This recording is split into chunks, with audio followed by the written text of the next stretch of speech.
Hey everyone, welcome back to your fourth stimulus check and news update.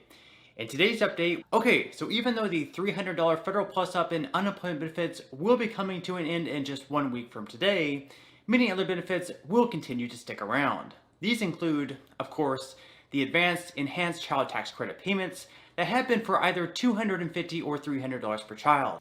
Then, starting on October 1st, there will be an increase to SNAP benefits of 25%, bumping the average increase to around $36.24 per person. To qualify for food stamps, the USDA does stipulate that a household must have a net income equal to or below the poverty line. Finally, there's also the Emergency Rental Assistance Program, where Congress set aside $46 billion for states and local governments to use it. So if you or anyone that you know are currently struggling to pay your rent or utilities, in the description box below, I will leave a link where you can apply for this assistance. This is going to be extremely critical since recently the Supreme Court did overrule the CDC's eviction moratorium, allowing for them to now take place. According to Goldman Sachs, in their recent estimates anyways, around 750,000 households could be impacted by the moratorium being overturned. At the moment, it is believed that tenants owe anywhere between $12 to $17 billion to landlords, with as many as 3.5 million households behind on their rent. This is why these rental assistance programs are going to be so crucial, and to be honest, most landlords are probably going to prefer not to have to go through the eviction process, so they should be able to help you fill out these forms. If you do need any help personally with filling out these forms, or which ones to fill out, make sure to leave a comment below. And back to those unemployment benefits for just 1 second. Even though they are coming into an end in just 1 week, there is still a small chance that they do get extended at some point in the next couple of months. Even though unemployment numbers are continuing to decline, showing some sort of an improvement, some lawmakers are still pushing to get the benefits extended in the next relief bill, the one around human infrastructure, which is expected to amount to around $3.5 trillion. In some other news, after the last US troops left Afghanistan, the Taliban began celebrating in the streets, shooting off fireworks, and shooting ammunition into the sky. The final departure of the US military after 20 years, and their Taliban adversaries celebrate across Kabul. From multiple guns of all sizes and description, automatic gunfire lit up the night sky in a rolling thunder. Throughout Monday, as the evacuation from the airport continued, speculation mounted about when the US would complete their withdrawal. Patrolling aircraft circled over Kabul, together with a B-52 bomber, as a steady stream of transport planes lumbered off out of Afghanistan. Then, soon after midnight local time, on August 31st, the day set as the deadline for the US departure, the aircraft sounds died away. Of course, even though our troops are out of the country, many American civilians and translators have been left behind enemy lines, leaving their families wondering whether they'll ever see them again. Secretary of State Tony Blinken believes there are still under 200 Americans left in the country, and he pledged ongoing support to get them out of Afghanistan. Let me talk briefly about the Americans who remain in Afghanistan. We made extraordinary efforts to give Americans every opportunity to depart the country, in many cases talking and sometimes walking them into the airport. Of those who self-identified as Americans in Afghanistan who are considering leaving the country, we've thus far received confirmation that about 6,000 have been evacuated or otherwise departed. This number will likely continue to grow as our outreach and arrivals continue. We believe there are still a small number of Americans, under 200 and likely closer to 100, who remain in Afghanistan and want to leave.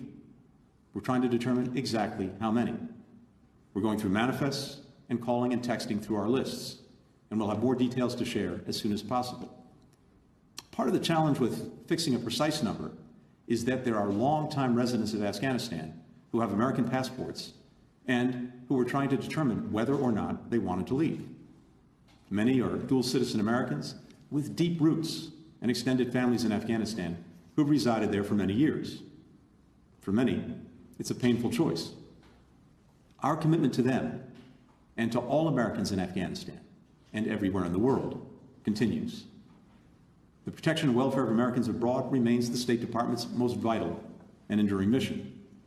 If an American in Afghanistan tells us that they want to stay for now, and then in a week, or a month, or a year, they reach out and say, I've changed my mind, we will help them leave. Additionally, we worked intensely to evacuate and relocate Afghans who worked alongside us and are at particular risk of reprisal. We've gotten many out, but many are still there. We will keep working to help them. Our commitment to them has no deadline. However, you really can't help but feel awful for all the family, friends, and loved ones of Americans still stranded in Afghanistan. Will they be tortured and possibly even by the Taliban? Will they eventually be found and rescued? Who really knows, but the uncertainty alone has to leave their loved ones up all night, full of fear and with anxiety and complete sadness. I can't even imagine what they must be going through right now and what's going through the minds of those Americans still stranded in the country. Arkansas Senator Tom Cotton hasn't been overly happy with how things have been handled, saying that Biden only kept promises to the Taliban, not with Americans. He also believes we may have been just a little bit too noble with the evacuation of Afghans, many of whom he believes had very little, if any, connection at all to our service members over the last 20 years. Well, Laura, I share all troops are out of Afghanistan. It is the time to demand answers, to hold accountable all those officials who created the terrible conditions that we've seen in Afghanistan for the last several weeks. Some of these things are very simple questions to which there are knowable answers. What did the military recommend to Joe Biden about Bagram Air Base? Who decided to close Bagram Air Base? What were the arbitrary troop numbers that were capped at the end that led to the closing of Bagram Air Base?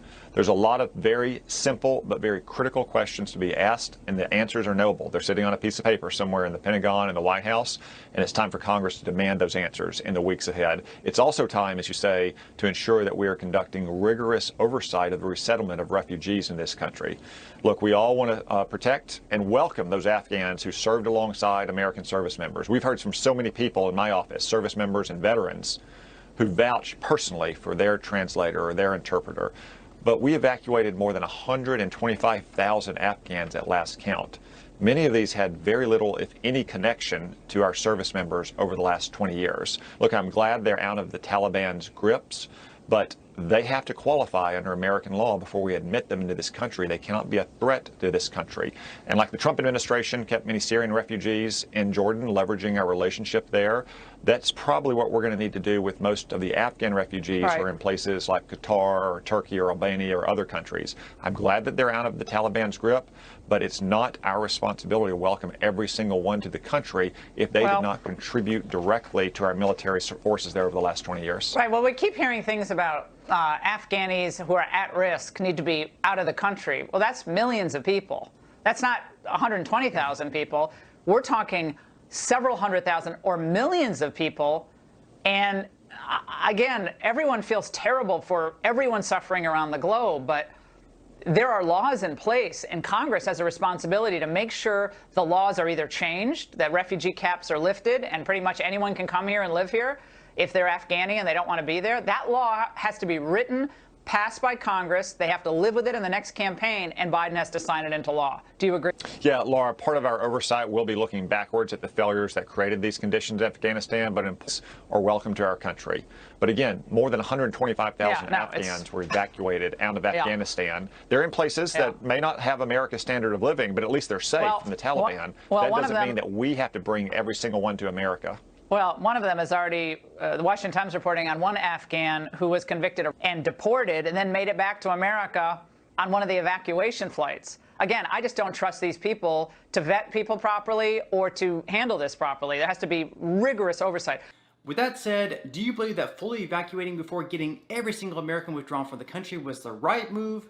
Or do you believe that we should have stuck around, ensuring that every single American was able to safely get out? So again, I hope everyone has a great and safe rest of their day, and I'll see you in the next video.